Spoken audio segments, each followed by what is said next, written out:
um, Wendy Ruchti, who will share with us some of the work she's been doing. I'll read you a brief bio. Um, Wendy is an associate professor of science and STEM education at ISU, where she teaches a variety of courses focused on K-12 teacher preparation. Wendy has always been passionate about exploring teaching practices and research. She earned both her master's degree in '01 and PhD in '05 in education from the University of Idaho. Following graduate school, she returned to the classroom where she taught middle school math and science. In 2007, Wendy transitioned to higher ed at ISU's College of Education, where she continues to enjoy teaching and supporting future educators.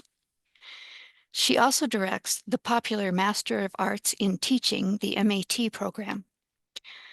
Wendy is deeply committed to STEM education in K-12 schools, recognizing its potential to make a significant difference in student lives.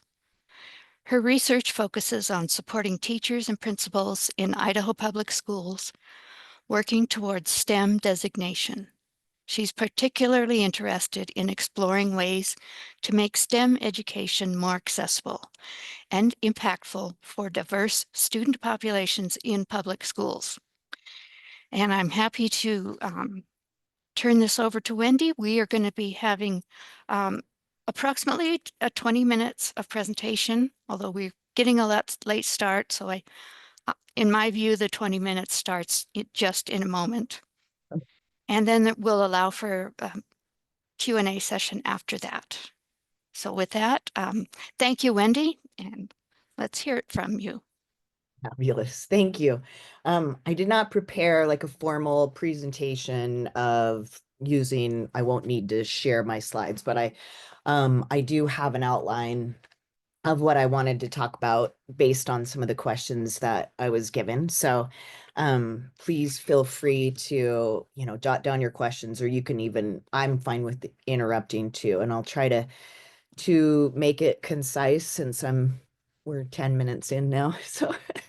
Um, so just to start with my process of where I went when I saw that we were trying to encourage professors to adopt a more affordable textbook. So I was given quite an extensive list of resources of where I could go, what I could do to be able to find different resources. That was, included the OER repositories, multiple places where I could go. And I should mention too that I wasn't working on this all by myself. I work pretty closely with a classroom teacher in American Falls who also teaches this course that I was modifying. He teaches that usually as sorry, I'm going to turn my phone off. As an adjunct sometimes when I'm unable to teach this course. And the course is a course in how to teach science for mostly elementary school or future elementary school teachers. So we worked pretty closely together. This course has gone through Quality Matters, and so I felt like it was pretty well developed as far as what objectives I had. We have standards that our coursework is based on, so the objectives were pretty clear based on those standards. I had a pretty solid outline of what I wanted the course to look like. I've taught this course or some version of it for, got almost, 17 years now, I think. So it morphs every year. I bring in new resources, I bring in new information every year, but it has traditionally had some ebb and flow, but traditionally a pretty an outline that's kind of been the same, even though sometimes we'll change things around a little bit. Um, So I looked through the repositories for, oh, I wanted to mention too that I had changed textbooks during COVID, or right that semester, that fall semester post COVID, because I had moved from, even though we were having face-to-face courses, this course stayed online. And it actually went from synchronous during COVID and online, when we switched over to asynchronous, which wasn't ideal for me because I really like my face to face, and that's about as far away as you can get from face to face. So that was a big transition year. I feel like I was pretty hasty in choosing the text that I chose back then because I was trying to find something that would fit and that had online resources. So to support an online versus a face-to-face class. So I was dissatisfied with that anyway. So what I was able to do is I went to the repository and couldn't find something that fit perfectly, but found several resources that we were able to um, make a list of resources that were free that could potentially fill in any holes if I were to find something else. I also went to my professional organizations, my professional listservs to find out what other people were using as far as OER, and found a wealth of resources from my colleagues in the listserv. Um, and then in addition, I went to one of our main professional organizations, the National Science Teachers Association, and they were able to give us some reduced cost materials as well, so that I was able to review some of those. So they gave them the students a pretty significant discount based on a student price that they were able to give. So those kind of got into the mix as well, thinking, okay, I mostly just wanted to brainstorm and figure out what was available. And so there were 4 or 5 books that were available through the National Science Teachers Association. Um, the fourth place that I went was really to a couple of uh, curriculum vendors that were OER curriculum resources, or very low cost resources. Um, because one of the things that we do in this course is we look at curriculum materials and analyze and and revise those curriculum materials based on the materials that, or based on the concepts that we're learning in the course. And I was able to get vendors to give my students access for free for a couple of materials that would have cost a little bit more money too. So that was really helpful. We call these materials educative curriculum, because not only are they curriculum, but they also help to support the teacher in why they're doing what they're doing, why they've created the curriculum materials that they have. So that was really, really helpful. Um, I ultimately landed on a book from the National Science Teachers Association that I was able to then supplement with different free materials that I found in the repository. And the book was approximately $20 with the student discount.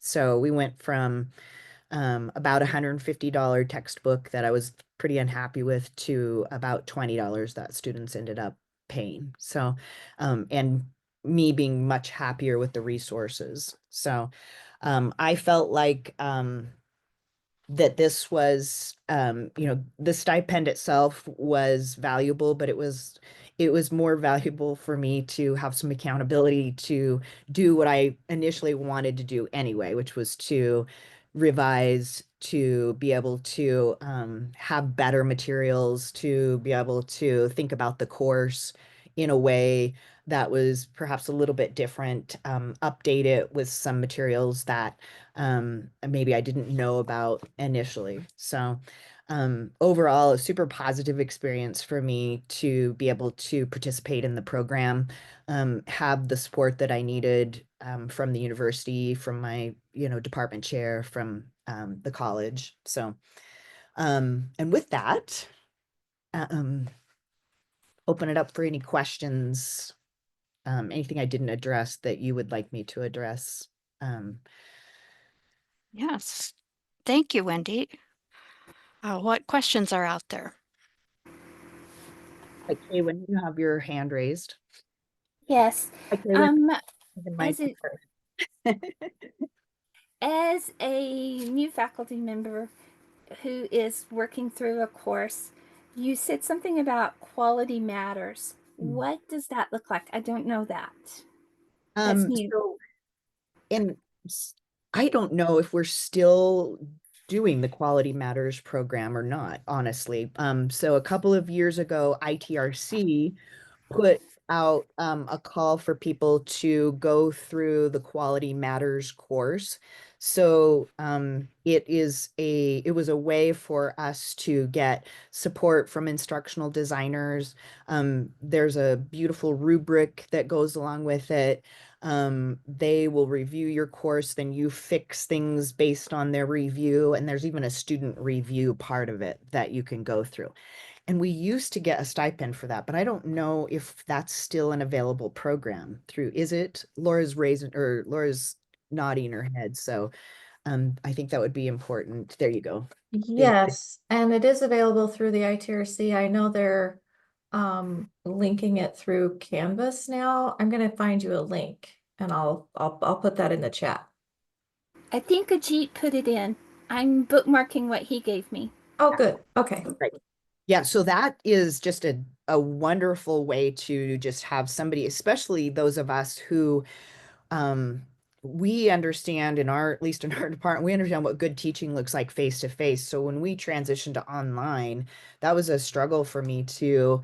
Like, how do I transition in knowing what's good practice to online? And this has a really solid rubric, ways to think about it. There are modules that you go through. They use, and so I'll probably want to go through that again for a different course of mine, if it's still available. But it's just another one of those ways that we can really utilize our resources, and ITRC is just fabulous for that Also support. sounds like it helps validate what we do. Yeah, absolutely. Right. And like just gives you that understanding of what good principles are in online teaching. And, that's something that was new to me at least. So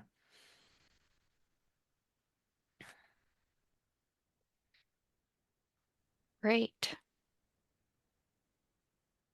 I'll ask us a self-interested question, Wendy. What about this stipend program? Is there any way that you think we should improve it? Hmm. I think that's a good question. Because I think that just knowing that the program is there, and knowing that you're going to be accountable to it, and that there are certain things. I think that one of the things that I talked about with, oh, I can't remember his name, but we talked post, like earlier this semester or last semester It's about, probably Ryan Randall. yes, thank you. Yes. So Ryan and I talked, and um, I don't think there wasn't any specific, he gave me sort of a rubric to look at.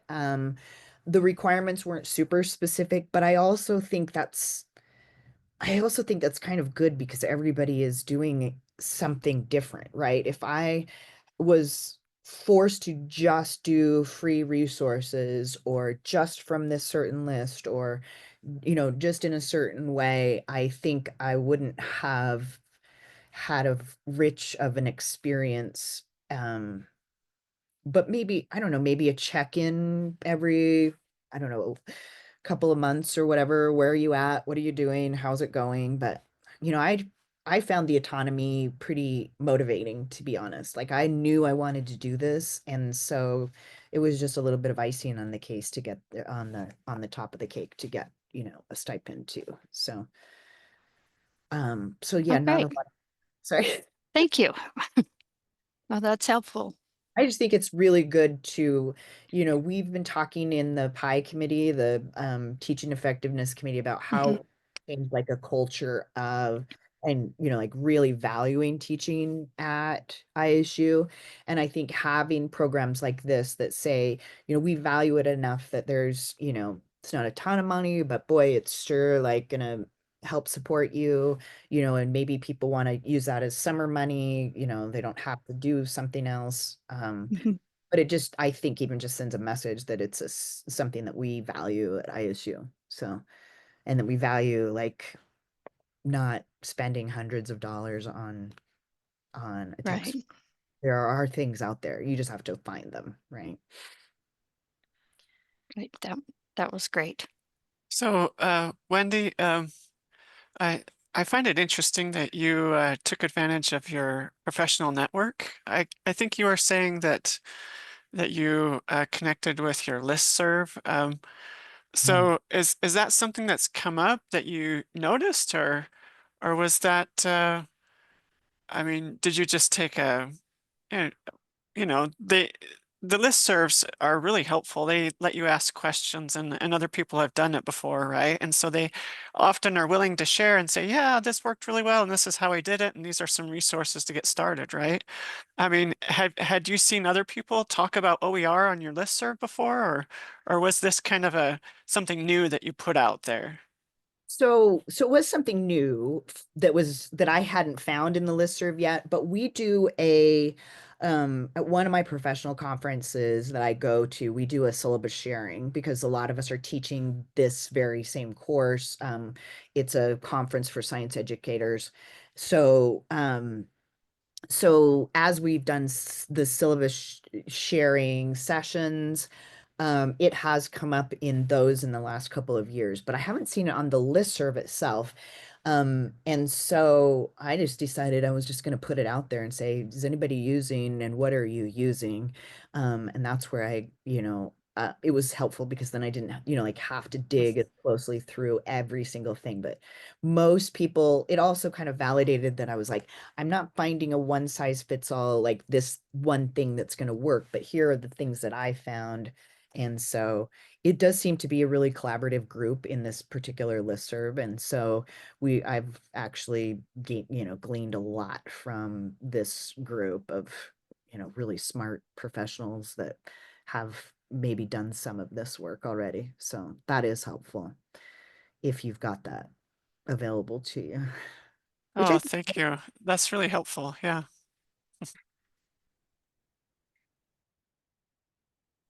So I guess it's interesting that you did piece together multiple things. You found one source, a resource that was useful, but then you found other sources that were useful. Is there any advice that you'd give somebody that's starting out with this on how to manage that? Like, yeah. because I guess I think it all starts with, and you probably mentioned this at the beginning, you've got to understand what your student learning outcomes are, right? What is it you're trying to accomplish with the course? And, I guess you've got to identify, well, this source meets this, right? And then you've got to find other resources to meet other gaps. Is that how it was? Like, It was, and in fact, I'm very much an old school paper pencil whiteboard person. So legit, we were like my colleague and I were in his classroom with a a list of, okay, here are the different modules we have, and sticky notes with different resources that were working and that we thought would work, and then we would go back and do some more thinking on each of these. We finally put it into a document because we were taking up all of his classroom whiteboard space. So we we finally did put it into a document, and we just ended up with our list of objectives, modules. We'd already had an alignment of the standards and the targets for the course. And so then through those modules, we were just populating really as we went, finding, well, where's the hole that we have, and does this fit the whole? So I think that was probably the bulk of the work was, okay, where does this fit, right? Because typically if I'm adopting a text, I'm looking for a text that will do everything in the right order, or even not in the right order, that has all of the resources that, and so this was a little bit of a different way of thinking about it, but also I think richer, like we were really looking at what were the objectives, and does this text meet our needs to support the student? So I think Thank, richer, but thank you. That's really helpful. I appreciate that. Laura, uh, you have a question.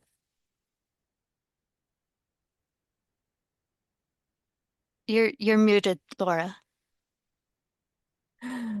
Thank you. Thank you. Wendy, thank you for your presentation. And I want to thank you for your comment about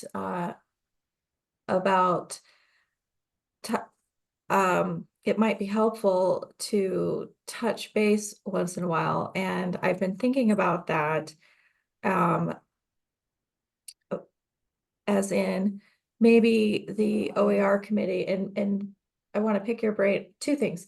I want to pick your brain about, would that be helpful as in the OER committee or a representative like touching base with you, like where are you at in your project?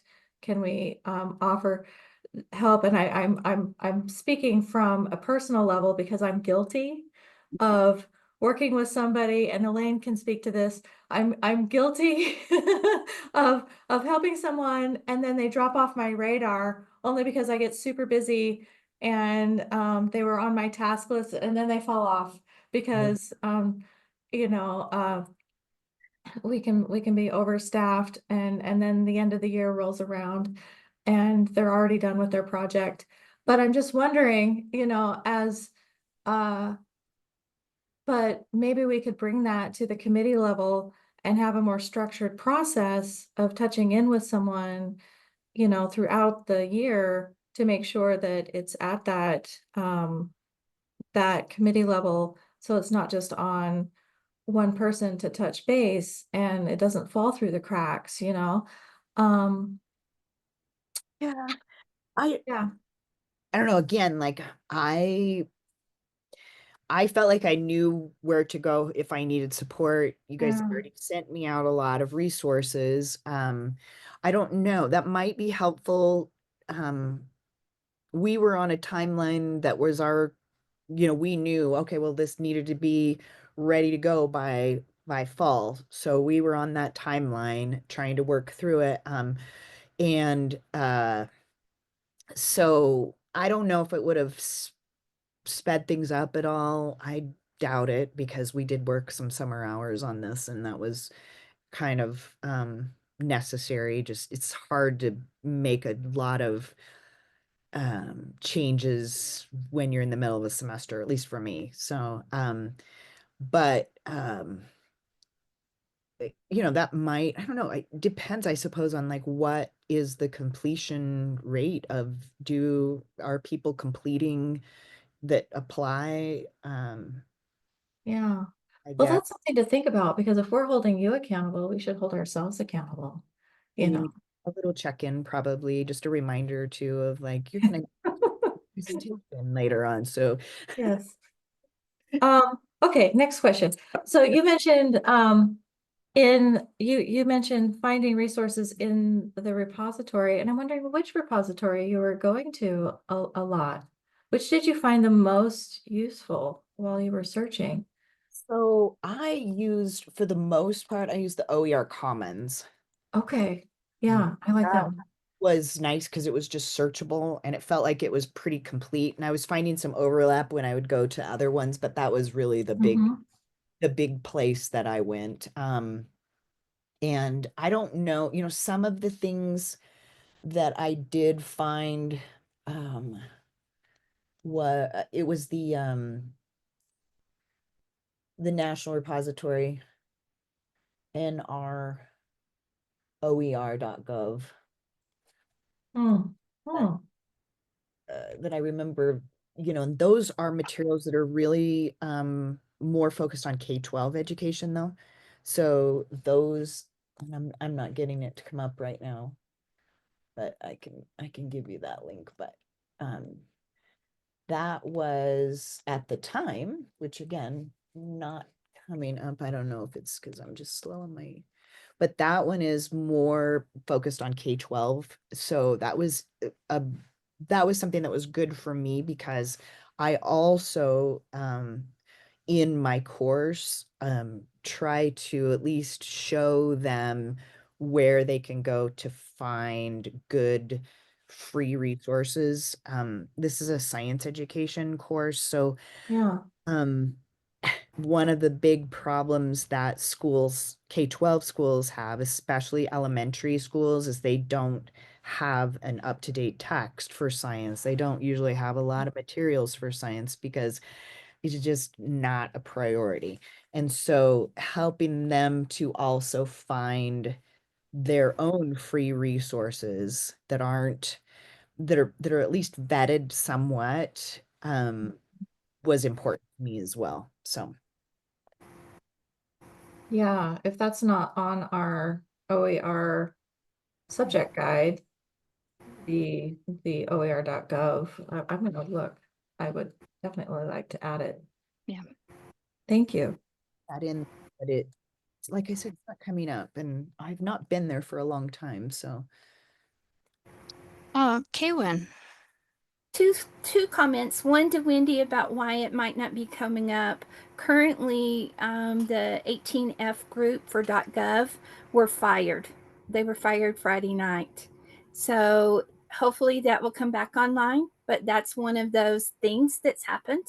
So keep it in mind that it probably will come back on at some point, but whatever. The second thing was you talked about the K-12 educators vetting. Did you use a rubric? Are you using some kind of a framework? And if you are, what are you using? for them to vet the materials, yes. Mhm. So there is an equip rubric